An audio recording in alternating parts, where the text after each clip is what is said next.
So the last two discussions we've had focused on public speaking.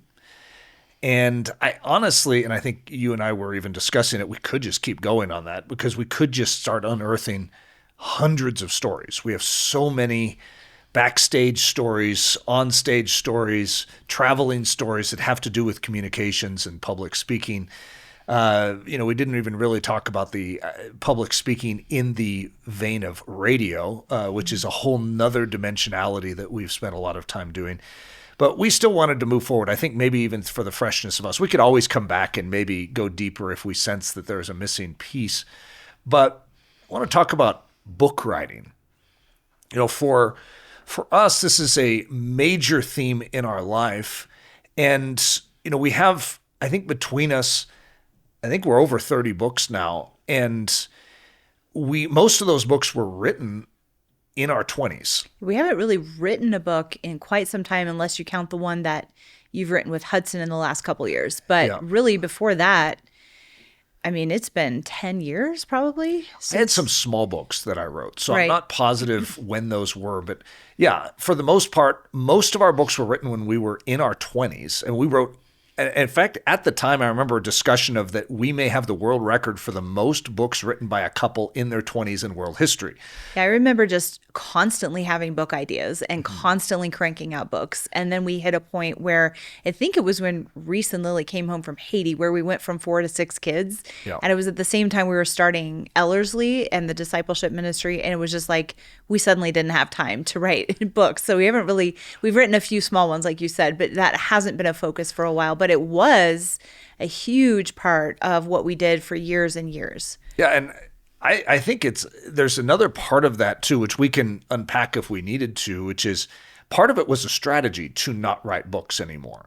And, we could weigh if it was a good strategy or not, but part of it was time, part of it was best use of our time. Yeah. And because we have time, but it was limited and we had less of it than ever with 6 young kids. I think was it 6 kids, 6 and under, 6 kids, 7 and under? It was 7 and under. But then for a while we had 4 kids, 5 and under. So it was just a busy season of life. And I think also right when we stopped writing books as much as we were before, there was a huge shift happening in books in general. We went from, and we talked about this, I think, in a few of the earlier episodes, but it used to be Christian bookstores were very common, and that's where everyone went to get their Christian material. And then right around the time we were transitioning out, it was a huge change where everything went online, everything became digital, and really Christian bookstores hardly exist at all anymore. And at the same time, I think people in general were more drawn to video and audio like learning, not necessarily book reading, which whether that's healthy or not, I have no idea, but it felt like our best digestible form. Yeah. And people would, want to listen to a podcast while they're driving to work, wouldn't have as much time to read a book. So we started to shift more into that form of communication. But I do remember book writing. We learned so much of how to articulate the messages that we felt passionate to share. And I remember when we first were tasked with the idea of writing a book, it was so daunting. It was so overwhelming.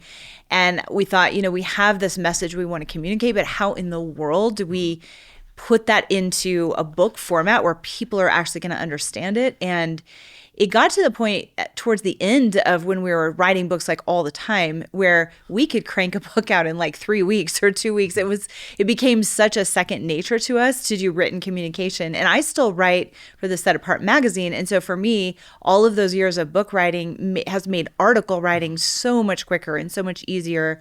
And I think such a big part of that was learning how to articulate truths from God's word that have personally changed us in a way that other people can grasp it. So I think we had maybe mentioned this in one of the earlier episodes, but when we first wrote When God Writes Your Love Story, the pressure that we felt from publishers was to make it a relationship book, and they were using all these terms. They wanted to be a courtship book, or they wanted to be a, dating such and such book. And we really felt like unless we put creative language to these principles, people are going to totally take it the wrong way because everybody has their ideas of what these things mean. And also, we weren't attracted to the terms either. And if we weren't attracted, why would we want to write about that? But then when you look at these beautiful principles in scripture, they really are beautiful because God created them. So you think about the term like holiness, but that word has been so marred by, generations of Christians who have twisted holiness to mean something very self-righteous and very legalistic.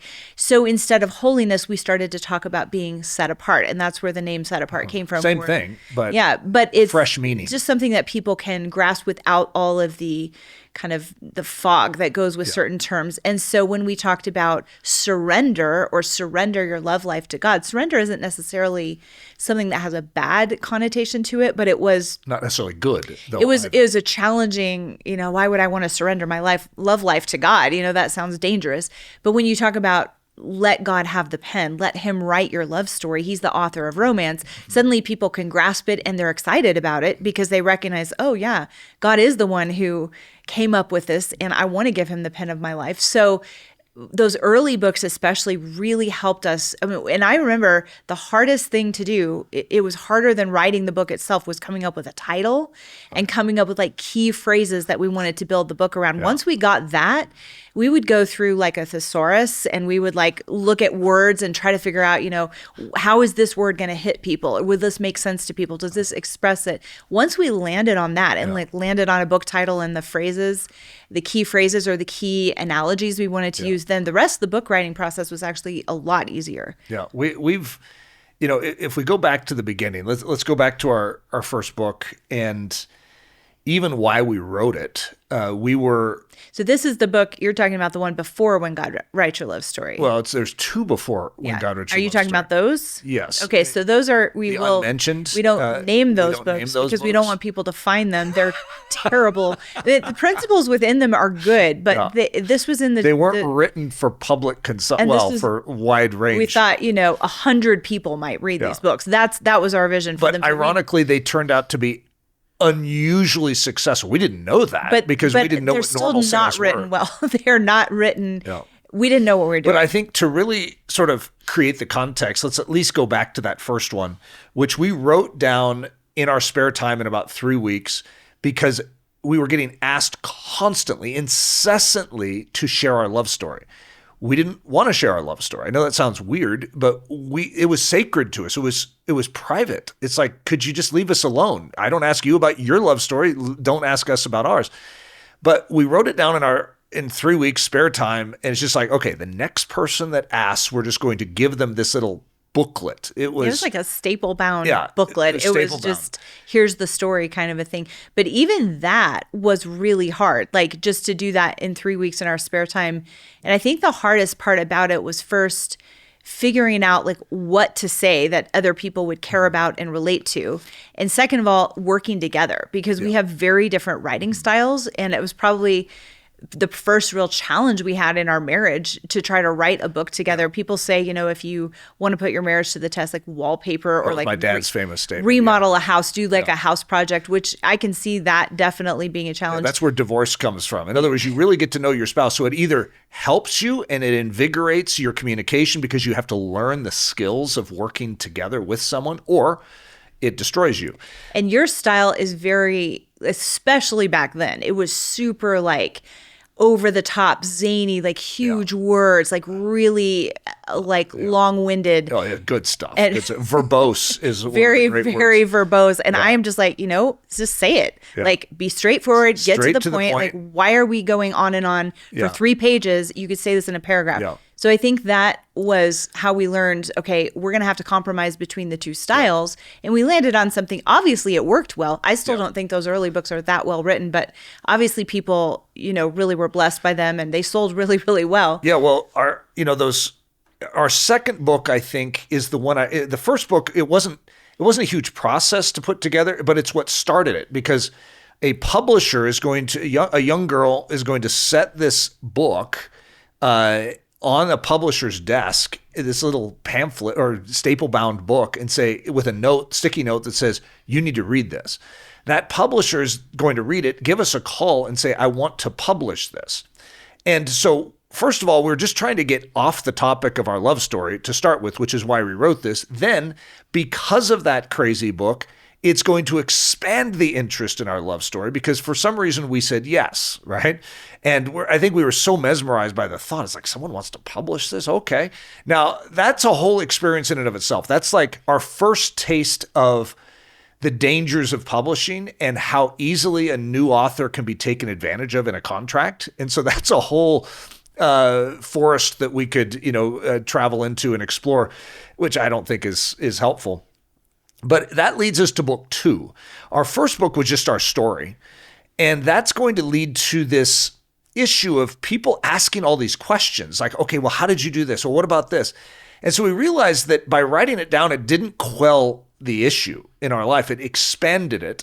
And now everyone had 1,000 follow-up questions. And suddenly, because we lived it, we were the experts, which is a really funny thing. And because we had a book, we were the experts. When you're a published author, suddenly people think of you as being smarter than you are. And I don't want to diminish anyone who is an author and say that they're not smart, because I'm sure they are. But it really didn't change our IQ one bit from before we wrote it to when we wrote it. But it was funny how we were treated different. And this leads to book 2, which is we were attempting to enunciate what we could call like the 4 or 5 secrets to an amazing love story. Well, we really wanted to break this whole idea of a God-scripted love story into principles that people could apply and not make it into a formula. Yeah. And that was the trickiest thing, because especially back then, Everyone wanted a formula. They wanted they want to label this kind of a relationship with this type of a word, and they wanted it to be like a 5-step thing, and everyone's relationship has to go through these steps. And we just had to say, if you make it into a formula, it's not going to be God-scripted. All the beauty is gone. Yeah. And it will not be romantic and beautiful, but it will not be God-scripted, because you have to remain dependent on the spirit of the leading of God. But there are core biblical principles that will always be there in every God-scripted relationship. So that's what that book really focused on. And I think when we did get into actually our first real release, which was When God Writes Your Love Story, we kind of carried those principles over into that book. And that's what we spoke on. When we would travel, we called it The Secrets to an Amazing Love Story. And I really think that's why those early books did work so well, because they weren't a formula. They didn't use like the buzzword terminology. They didn't give people a 5-step plan to follow or anything like that. They just said, here are biblical principles that you can apply whatever age, season of life you are in. And God is a creative God. He's not going to write the same story for everybody. And people found that really refreshing. It wasn't a bunch of do's and don'ts, but it did raise a standard to say, let God be in control of this area of your life. So it was very challenging. I think the collaboration was a work in process, because there were so many times when you would say things so dramatically and I would want to tone it way down, and then you'd be like, that is so boring. And I'd be like, yeah, but yours is so crazy over the top. We were on ends of the two ends. Total opposite. Of so the spectrum, if we can learn how to write books together, I would say there's definitely hope for any couple out there that it feels very opposite from each other. I don't think we were opposite in that many areas of life, but when it comes to articulating communicating truth, styles, very, were very, very different. But that's part of the beauty, I think, of what God was teaching us. First of all, like, we were singing together, so we were working on duets constantly and harmonizing, which is very similar to what we were doing in book writing. Is we were learning to take, like, my voice, singing voice as a man is very different than your singing voice as a woman. But when you blend them and you learn to follow the other person, and you learn, like, I can't be louder than you. I need to be the right tonal quality. There's all sorts of things that, our vocal coach would teach us of how to harmonize. And I think we were trying to take that. It's like, okay, I don't know what that looks like in writing, but I think that's what we were discovering is like, okay, how do you take this male voice and this female voice of writing styles and blend them in a way that's complementary, that doesn't distract your audience, but actually enhances the communication process. So I think we realized in those first couple of books, you were very good at like casting vision and being very big picture, inspiring people. And I was very good at like articulating key takeaways. Like, you're practical. Let's make it practical. And I think that became our sweet spot. It's like, okay, you cast the vision, I'll make it practical. And that worked really well. And so our second book was When Dreams Come True. Well, our second major release book, we had those first two that we don't talk about, but mainly it was When God Writes Your Love Story, and then When Dreams Come True. And that one was a really interesting experience because we just basically told our story in a lot of detail. It was way more detailed than what we had told in that staple-bound book. Yeah. And I remember having to actually read through old journals and like really good. And it had only been like, 5 to 7 years since we lived all of these things out by the time we wrote that book. Pretty quick. But yeah, we were like, wait, what was I thinking? What was I feeling? What was that conversation about? And I'm glad we actually captured it at that stage, because if we were to write that now, there's no way we'd remember that much detail. But we went back and forth. So you would write a chapter from your perspective, I would write one from my perspective, and that was probably the most fun book that I can think of writing. Just being able to dive into our story. Yeah, for me, I mean, just being able to tell a story and go back and forth telling our story was, and of course we would, like we said in one of the earlier episodes, we would write these books so different now. Like there are things I look at, I'm like, why did we, we didn't know totally what we were doing, and we've gotten so much more polished as communicators and as writers. But there's a purity to those early books that I'm not saying we're impure, so we couldn't write it in a purity, but it's like a young simplicity. Purity. Yeah, we didn't have as much, we hadn't gone through war as much as we have now. And I'm not saying we're cynical at all. I'd like to think that we've made it through this battle and this war without getting cynical. But it is interesting how as you get older, you would say things different, or you wouldn't say them that way. I really treasure those early works. When Dreams Come True was my favorite book that we had written for a long time, like getting into the early 20s of how many books we'd written. It was probably my favorite book, and I haven't read it in a long time. I remember sitting down, 5 years after we'd read it, and I couldn't remember what we said in it, and we used to talk about our love story all the time. I remember you sitting down with this book after quite a few years after it had been released, and you were like super into it. Oh yeah, and you were like, "This is really good. This is so good," and I was like, "That's hilarious." I was crying at certain points. And it was weird because I'm thinking, we wrote this. It's our love story, but I felt like I was encountering it. So I thought I really liked the book. I was really laughing at you when you did that. Yeah. It's like, how can you sit there and cry at your own book? There's some special moments in there. And it also was bringing back great memories. I mean, that's something God did in our life. We have a pile of stones. It's called a book, and we can review it and revisit that. We should read that book again. That was so excellent. those books, those early books, and then I remember we went from there into Authentic Beauty, because by that time I had so many young women. We basically had built a ministry online for young women that had flowed out of those earlier books on relationships. Women were contacting me, young women like teens and college age, with questions, needing counseling, needing perspective on things. And so I really had a burden to write specifically to young women. But those early books, and you helped me write Authentic Beauty. You helped me develop the language for it. And we spent, I want to say, over a month just developing the language strategically. The analogies. Every day, all day long. It was... And then we spent like half a year on each of these books. Yeah. So, and it was... I don't want to say full time, but it was like a lot of half to 3/4 time of writing. Because we were still traveling and speaking. And anytime we weren't on the road, we'd be writing a book. And it just took months and months and months. And I remember getting in Authentic Beauty, getting to like the middle of the book and just getting totally stuck. Like I have no idea how to get past this chapter and get I remember to the rest even of the chapter, what it was. It was feminine mystique. Mm-hmm. I think that was the chapter we got stuck on. How do you communicate feminine mystery in a way that is not the kind of oppressive, like modesty. Yeah. Not that modesty is bad, but the way the church has because it is modesty, but modesty means drab to most people. And the way the church has handled the topic of modesty has been very oppressive in a lot of Christian circles, and has been taken way out of biblical context into like human ideas of what modesty is. And so how do I articulate feminine mystery in a beautiful way? Yeah. Part of it was even the language, feminine mystery, feminine mystique. Those are the words we landed on.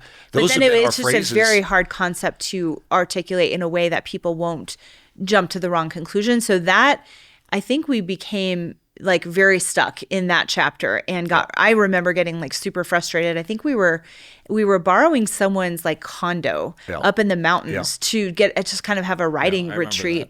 And that was, I remember sitting on the couch. This is totally has nothing to do with what we're talking about, but I remember sitting on the couch with the window open and just the screen, and like this bear, huge black bear, walks right by on the deck as we're trying to write this book. And it just like adrenalized me. And he was just minding his own business, but we were up in the mountains of Colorado, and this bear was like 4 feet away from us. So that's a moment I remember. And I do remember just getting stuck for days on that chapter and just really having to pray through it and wrestle through it. But I also remember another moment, and this was at a coffee shop when we were later down the road of this book, where you were so into these truths that we were sharing, and you just said something like, "It is." What did you say? I don't want to. This is so important for us women to understand. Yeah. I think you said, we as women. We as women. And that was when you knew you needed to take a step back. Oh, boy. Way too invested. I'm thinking, I've been spending all this time trying to understand the female psyche, getting into this book, trying to sort of help you shape this. And then, obviously it went too far.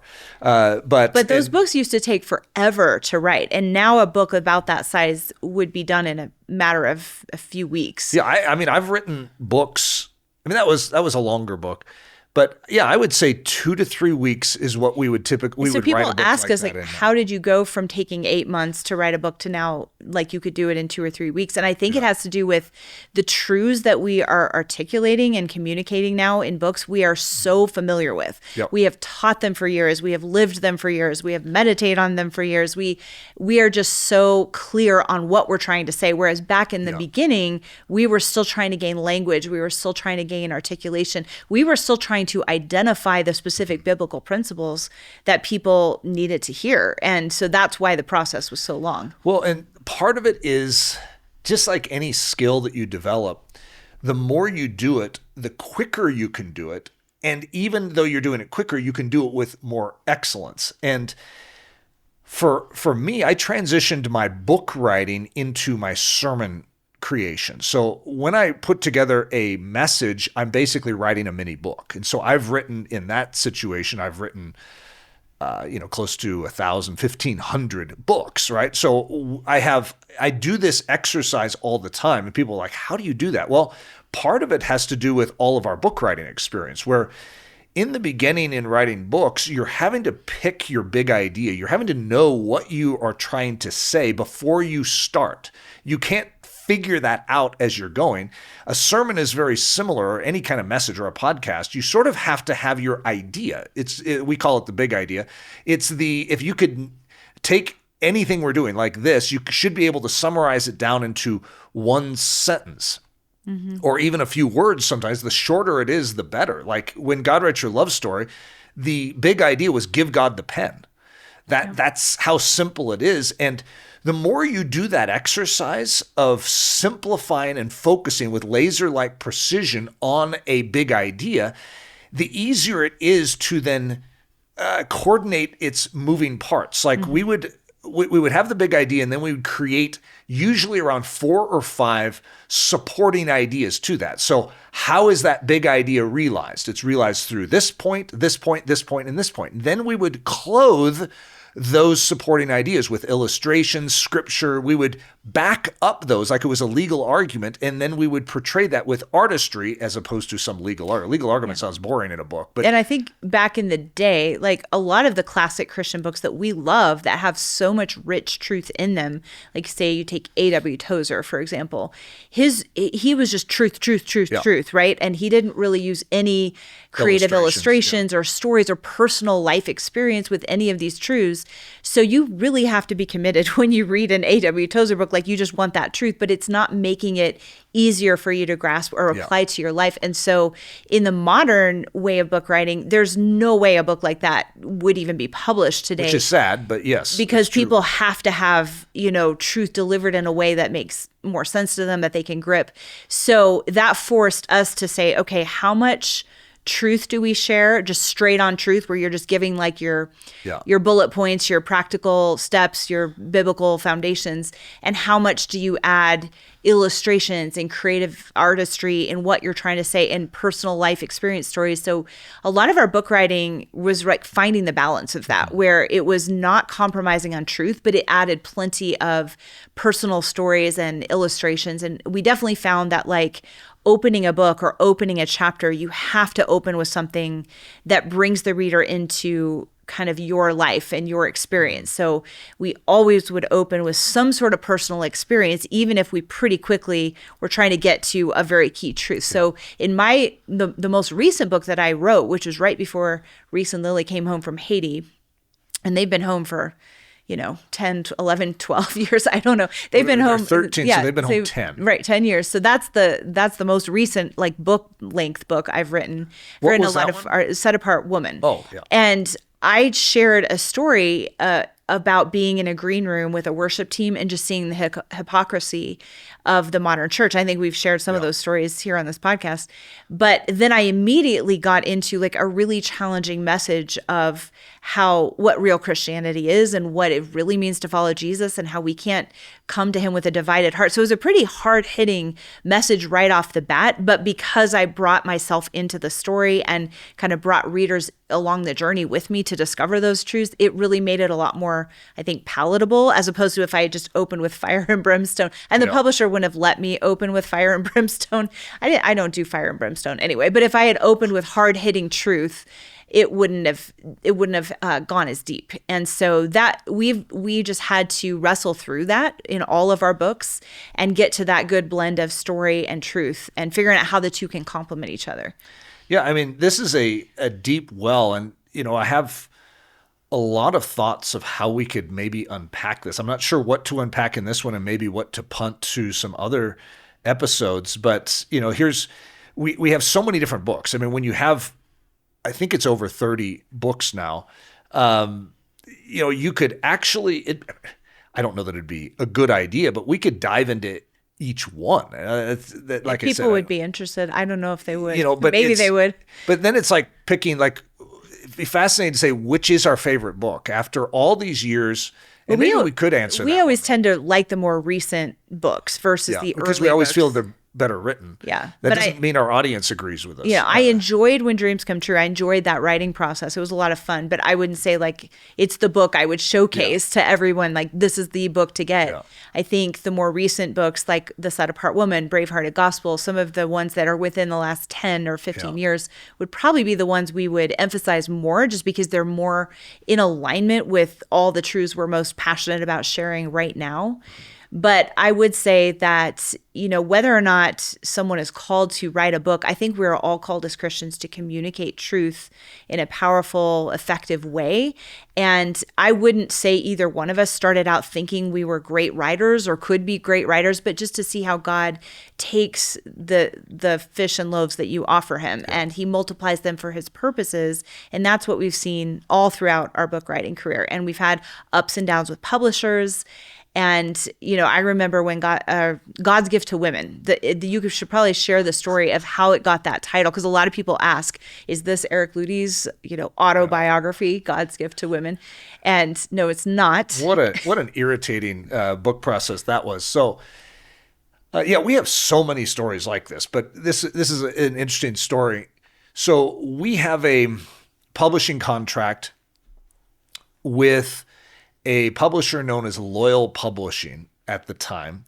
And we had chosen Loyal because, we had some... They're not around anymore. They're not around anymore. They were bought out by Multnomah, this is where the story comes in.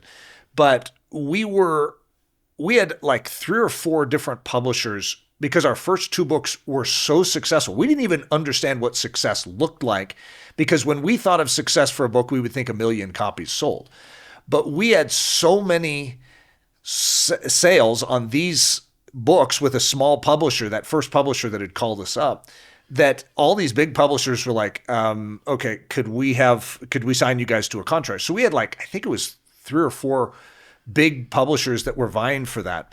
And in comes this Loyal Publishing, which was a very small publisher, and they wanted to make us what we would call the big fish in the small pond. That's what we wanted. We wanted to be with a small publisher. And I think it was a very good decision for us. That's actually where our first bestseller came from, was with Loyal Publishing. So Loyal is now growing, and partly due to their success with our books. And so Multnomah buys Loyal. And so Loyal is going to get absorbed into the Multnomah universe. And in the process, they're buying our backlist, the books we've already published and our future contract. They're now taking it over. And so there was one thing that we were just sent the docs by our agent and says, hey, you just need to sign right here to agree that, because I don't know what power we had to sabotage anything, but somehow, for some reason, we had to sign things. We didn't really read through it because that's what we were trusting our agent for. But in the fine print of this sale was the fact that I, Eric Ludy, was agreeing to write a book for Multnomah called God's Gift to Women. I didn't know that. I just signed the documents. I think someone had floated the title by us, and we thought it was really funny, but we were like, I don't think we'd use that title. But then it got signed into a contract. There is no way I would use that title. Yeah. Let me just be honest and blunt about it. First of all, I just... But they thought it would sell. They thought it would be... They wanted to have a mirror on the front of it where you pick it up and look at it. It says God's Gift to Women. And, they thought it was just hilarious, because it's not them writing it. So when they tell me, I'm in some publisher meeting and they said, okay, so we just want to start the process of getting you situated to start working on your next book, God's Gift to Women. I thought they were joking, right? So we laugh, we chuckle. It's like, no, really.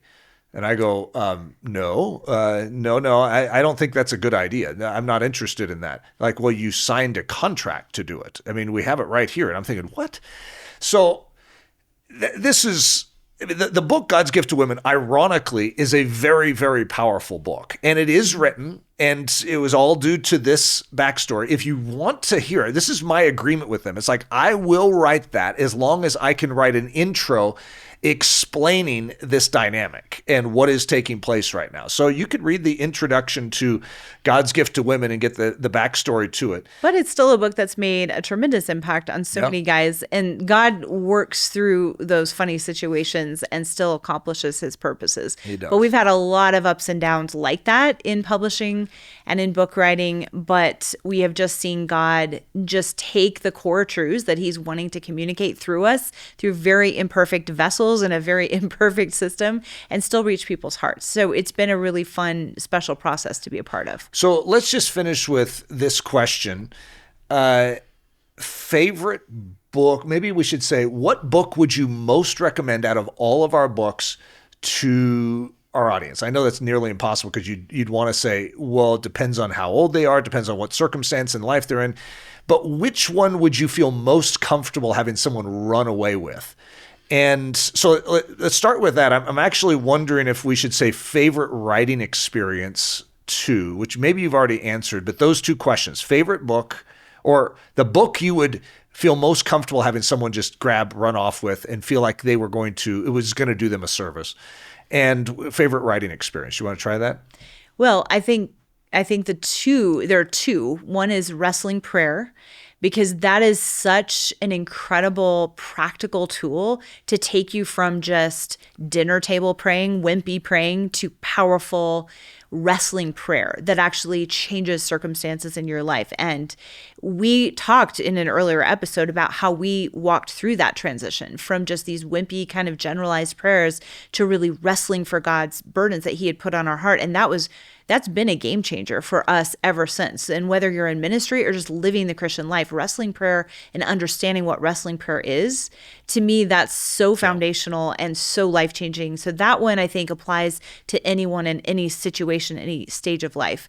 And then the other one would be The Set Apart Woman, even though that's only, women. But it's really just a book about the Christian life. It's a book about taking our Christianity seriously. And I think even guys could read it and still have something they could get out of it. Because those two books, I feel like, were such an outflow. I would also probably tag Bravehearted Gospel on, but that has a whole story in and of itself, which we should probably save for another episode. But those two books, I feel like, really give such foundational, life-changing truths for every age, every season of life, for the rest of your life, that those two would be, if you could only pick two, those would be the ones. And then as far as the writing experience, I don't know. That's a really tough one. I think you have a fun one that you have done with Hudson recently. That's probably your favorite. For me, probably, I don't know. I enjoyed When Dreams Come True. I don't think I loved writing any of the other books. It was hard. It was hard work. And maybe The Set Apart Woman, because by that time I was a lot more comfortable writing. If you could write a novel, you'd probably really enjoy it. So yeah, book writing is hard. And I remember hearing Elizabeth Elliot say, I think she was talking about book writing to this group of young people one time. She said, don't do it unless God's called you to, because it is really hard. It's not fun. Rigorous. People think it's going to be like this really fun experience. It's really, really hard work, and there's spiritual warfare involved if you're communicating truth. So I wouldn't call book writing a fun process. Whatever you're writing has to be perfect because people will dissect it and take it the wrong way if it's not, and criticize you for it. And so there's a lot of pressure with it, and you have to really write it with a prayerful, surrendered attitude. Yeah. So, okay, my favorite book, well, it's not favorite. We're talking about the book that you'd most likely hand over. How about I answer both? My favorite book is actually Meet Mr. Smith, probably out of all of them. But the book that I would give is probably Wrestling Prayer. I agree with you on that one. It's probably going to hit most people in the spot they need most, what the church needs most. I mean, Bravehearted Gospel is maybe a close second to that one. But as far as sheer enjoyment, When Dreams Come True and Meet Mr. Smith are probably the most dear to my heart. If you don't include the books I've been working on with Hudson, I would say my favorite writing experience, and this isn't to diminish our writing experience that we've had together, but I think working with Hudson, who's, for those of you that don't know, my oldest, or our oldest, he's 20 now. And when he was, 16 is when we started working on Hoodlum, which was his book idea, right? It was his story idea, and I helped him with it. And that was, I mean, if Leslie and I are on two different parts of the spectrum as far as writing style, so are Hudson and I, but it's a different spectrum orientation. And it was just very interesting for us to learn how to work together on telling a story. And that was a truly delightful experience. And if any of you are wondering, because it's fiction, you can do a lot more with it. I just love fiction writing. So that book still has not yet been released. It's been done for actually a long time. There's a whole story behind that. That would be a fun story to dive into too, but it's hard to say it in a simple sense. It's still coming out, and it's really good. It's a very, very fun story. But that was a really enjoyable process for me. Well, why don't we maybe just tie a bow onto it there, Les, and we can come back and sort of build into like a part 2 on this and go maybe deeper into some of the specific books, some of the different writing tactics or strategies we've used over the years, maybe more in the publishing industry. I don't know. We could explore that in our next episode.